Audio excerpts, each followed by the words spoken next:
आपने कभी सुना है 14 लोक? ये कोई कहानी नहीं, बल्कि एक गहरा आध्यात्मिक रहस्य है। हमारे ब्रह्मांड में कुल 14 लोक माने गए हैं, 7 ऊपर और 7 नीचे। ऊपर के 7 लोक, इन लोकों में आत्मा ऊंचाई की ओर बढ़ती है, ज्ञान, शांति और मोक्ष की दिशा में। भूलोक, ये वो लोक है जहां हम सभी मनुष्य रहते हैं। इसे मृत्यु लोक भी कहा जाता है, क्योंकि यहाँ जन्म और मृत्यु का चक्र चलता रहता है। भूवर्लोक, ये लोक भूलोक और स्वर्गलोक के बीच स्थित ये ऊर्जा रूपों का क्षेत्र है, जो भौतिक और दिव्य लोकों को जोड़ता है।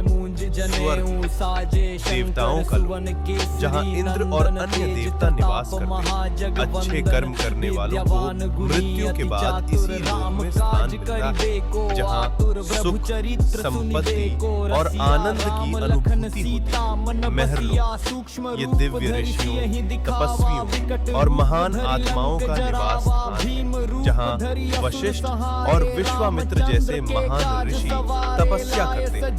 जन्म, इस लोक में वे आत्माएं निवास करती हैं जिन्होंने ज्ञान और ध्यान में परम सिद्धि प्राप्त की होती है। यहाँ के वासी ब्रह्मा जी की लीलाओं में लीन रहते हैं। तपलोक, अत्यंत शक्तिशाली तपस्वियों का स्थान, जो शरीर से परे केवल चेतना में स्थित होते हैं।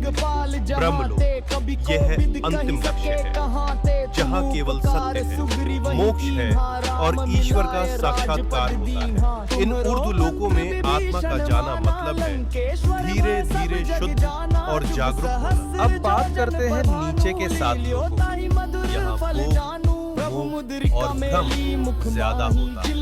अतल लोक, राक्षसों और मायावी शक्तियों का घर।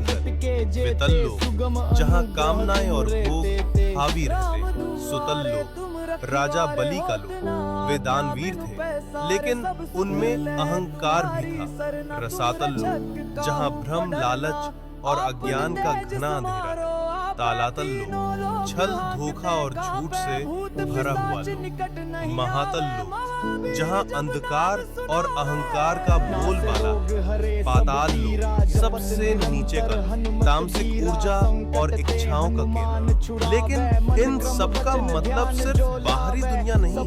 ये 7 लोक हमारे भीतर की नकारात्मक सोच और कमजोरियों का प्रतीक है। तो जब हम सच्चाई, भक्ति और सेवा में लगते हैं, हम ऊपर के लोकों से जुड़ते हैं, और जब हम लालच, मोह और गुस्से में फंसते हैं, हम नीचे गिरते हैं। सोच बदलो, लोक बदल जाएगा।